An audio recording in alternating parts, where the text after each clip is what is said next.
few months ago, I jumped into retro review mode when I booted up Lego Island.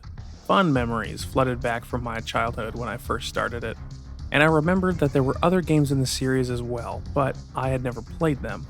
Well, what better time than now? Hey, Pepper, my good friend, you did such a fine job today. Yes, such a fine, super fine job.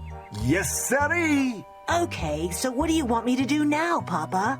Just a one more teeny weeny pizza delivery job. I need you at the pizzeria, Pepper, okay? You got it, Papa, 'cause I'm the dude with the food and I'm on my way. That's my boy. Oh, things have changed a lot, and from what I can see, not for the better. But let's take a step back for a moment and talk about what happened to get to this point. Remember what I said happened to the staff from Mindscape, the developers of the first Lego Island? Yeah, they all got fired a day before release, which was unfortunate for both them and the people who did it, because Lego Island sold over 900,000 copies in the first 2 years and won numerous rewards. Lego Island alone saved Mindscape from financial trouble. But after seeing what they did, the Lego Group terminated their license for future Lego-based games, thus opening the door to Silicon Dream Studio. Alright, fast forward to 2001, and Lego Island 2, The Brickster's Revenge, is on store shelves for PC, PlayStation, Game Boy Color, and even Game Boy Advance a few months later. However, like I said before, things have changed. Since Mindscape originally used their own custom game engine, Silicon Dream Studios had to start from scratch. This led to a whole new look and feel, but I'll talk about that a bit later. The story of Lego Island 2 picks up sometime soon after Lego Island 1, and has us playing as Pepperoni. The citizens of Lego Island want to donate some of their bricks to build a new house for Pepper, but things are not so simple. That's because in order to get those bricks, you must first deliver pizza to each person, because that's what a donation is. Anyways, once all pizzas are delivered, our house is complete, and we get a call from Papa Briccolini. He gives us one more delivery.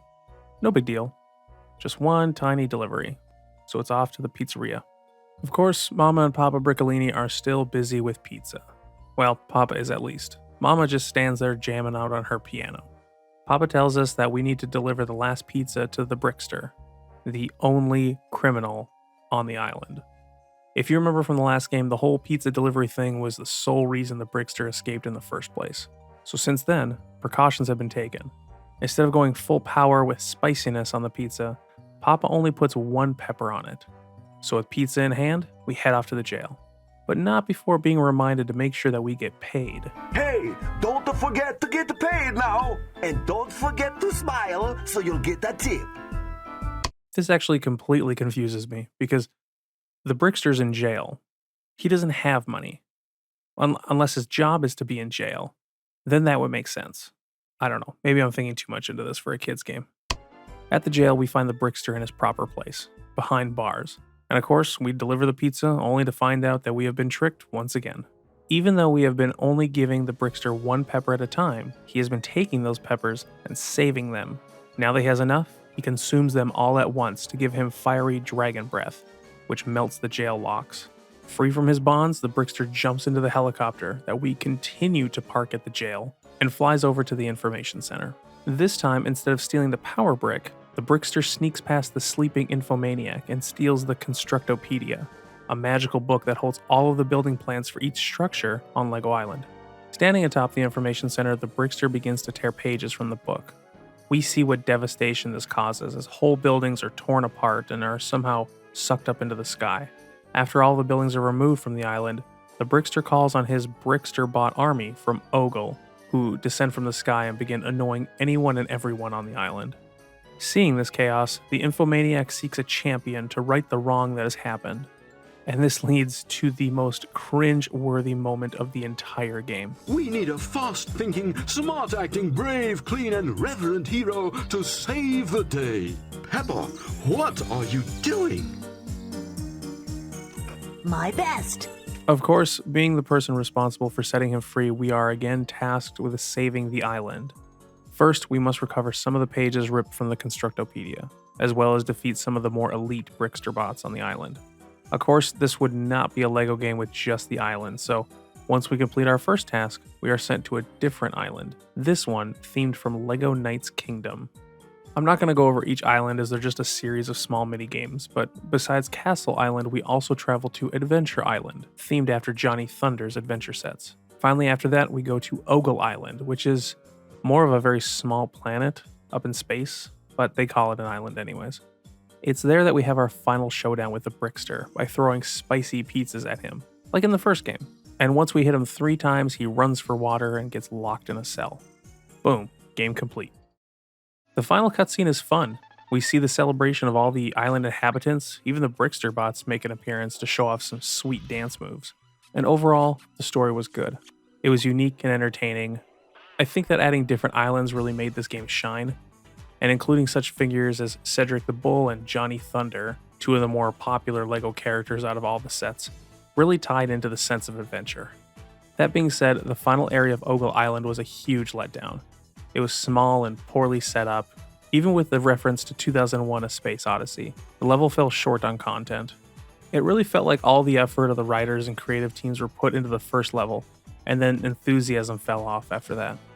The story overall was fine. I really have no complaints about it. It kept me invested for the most part, even though it was repetitive at times. I pushed to finish this game in one shot, and it took me about 3 hours. Now that I got the one positive thing out of the way, let me tell you what I didn't like. Starting with... Alright, I had to rewrite this entire section because it just became a line of complaints. So to start off properly, for what the developers set out to do, it really wasn't bad. Silicon Dreams put out an open-world LEGO game that did exactly what games are supposed to do. Have fun. However, some of that fun was ruined by the audio and the voice actors. Let's start from the beginning, and I think you'll see exactly what I'm talking about. We start the game off with a very nice and fun cinematic. Starting in space, we slowly pan to our LEGO world, and with a quick zoom, we see our protagonist, Pepper. The fun music starts and Pepper takes off on his skateboard, doing fun and cool tricks while flying around the landscape of LEGO Island. We see friendly faces, including previous inhabitants we knew from the first game.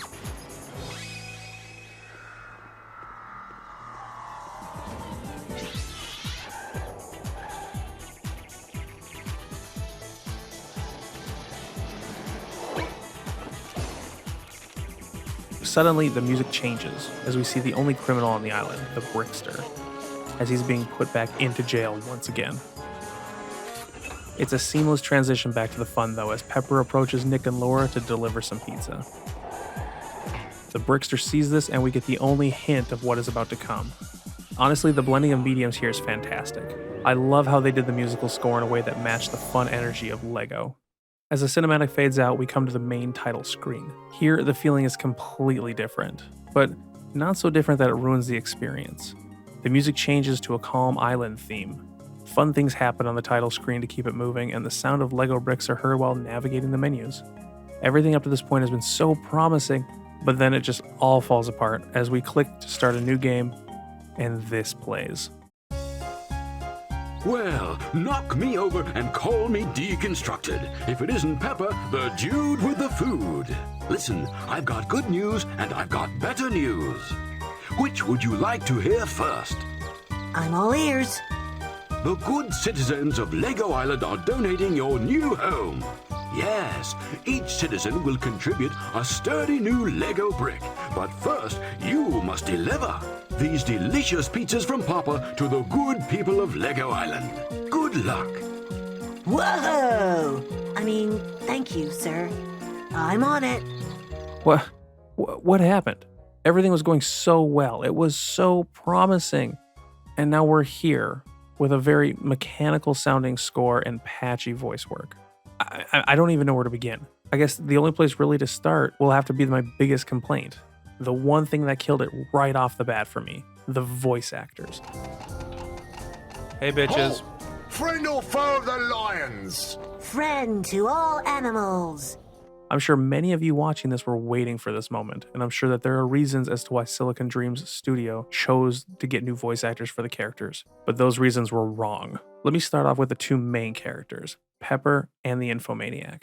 Originally, the Infomaniac was the fun, energetic tutorial and hints character who was so influential to the feeling of Lego Island. Hello! Hola! Willkommen! Bienvenue! Konnichiwa! Aloha! How you doing? Yo! And in any language, welcome to Lego Island! But he was still far enough out of the way to not get annoying and ruin the experience. Since this recreation, he has lost everything that made him fun, and turned into someone attempting to sound like an old man who belongs more in a nursing home as compared to a video game.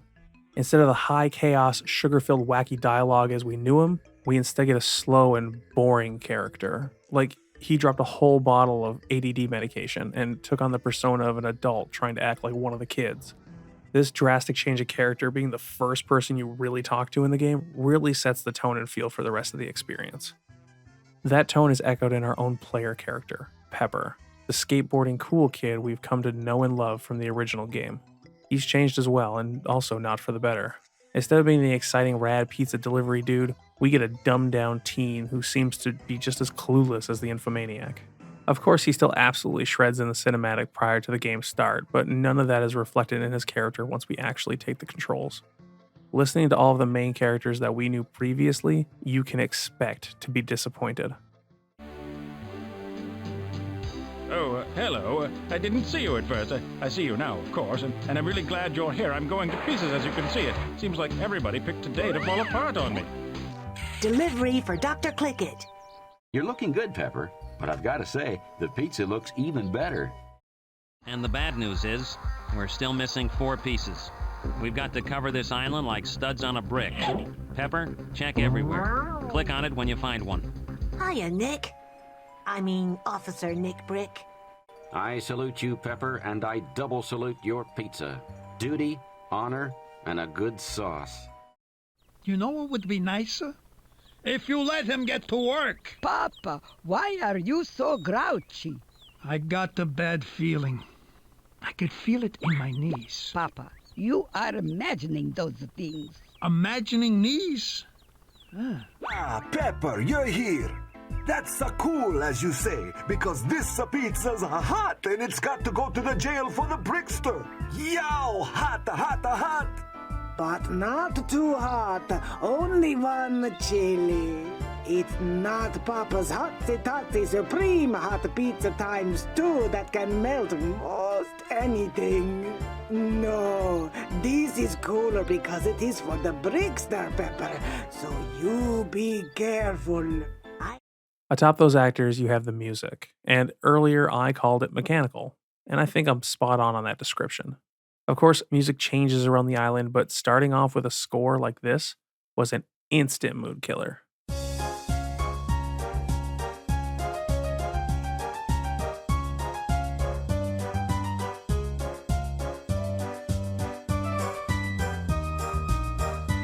Honestly, I can't even really remember any of the other music clips that played around the island, or any of the other levels, because this one was so solidified in my mind, it seemed like it was everywhere I went. All I heard was this mechanical, almost train-like theme. Anyways, I'm starting to rant, so I'm going to take myself back a bit. I think you can get my point.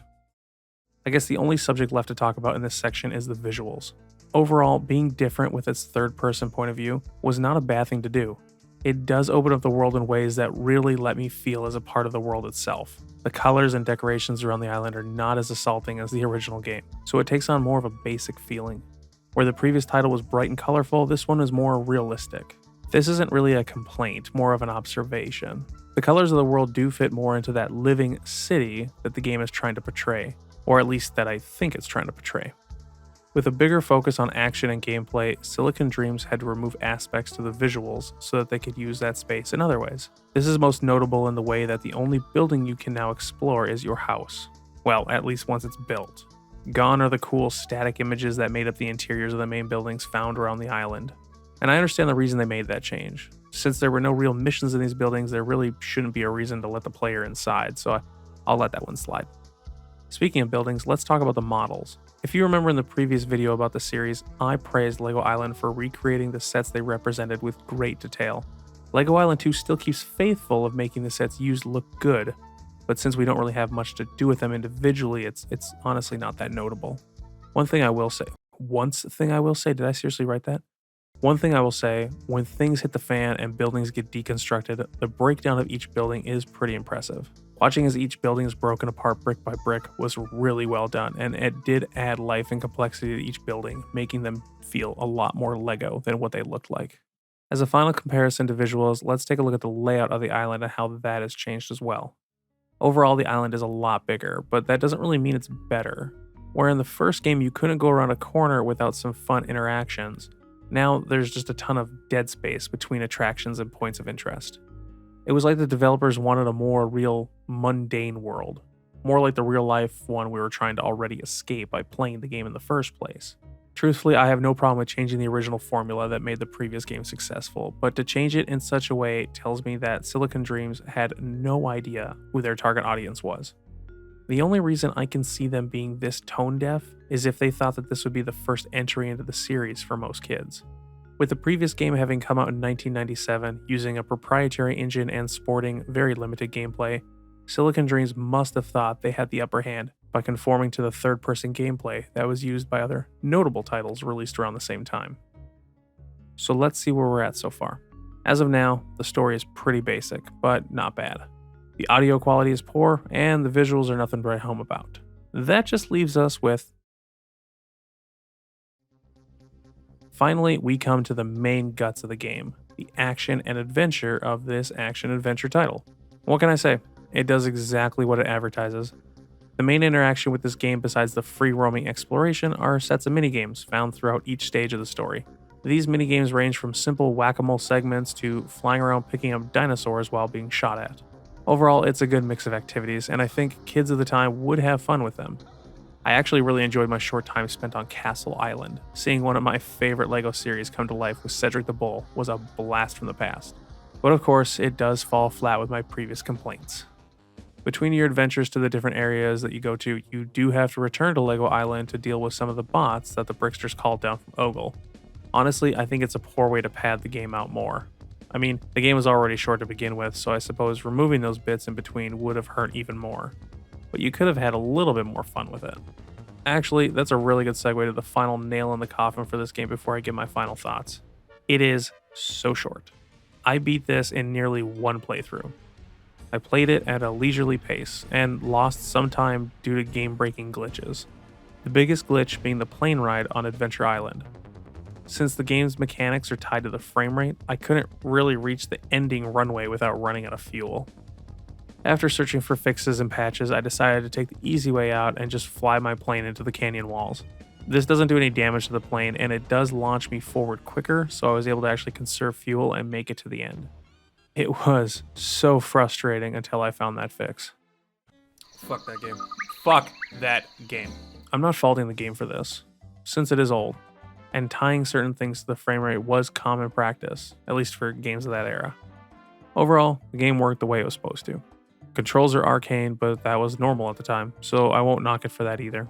And actually, I didn't have any hard crashes like I experienced in the first game, so that was an absolute plus. In conclusion, do I think you should play this game? Well, if you're a fan of the first game, I would say no. The changes and shortcomings really killed my enthusiasm for the series, and I'm really not looking forward to playing the next game, but it does make me appreciate everything that the first game did have to offer. But take it a step back, I suppose I am jaded, because I never played this game as a child, but I'm just one person. So if your opinion differs from mine, keep it to yourself. I'm just kidding, no. Let me know in the comments below how you feel. And if you have any other games you'd like me to, review or play, let me know about that too. As for now, I just want to thank everyone for watching. Feel free to subscribe if you want to see more, and I hope to see you in the next video. Until then, bye-bye.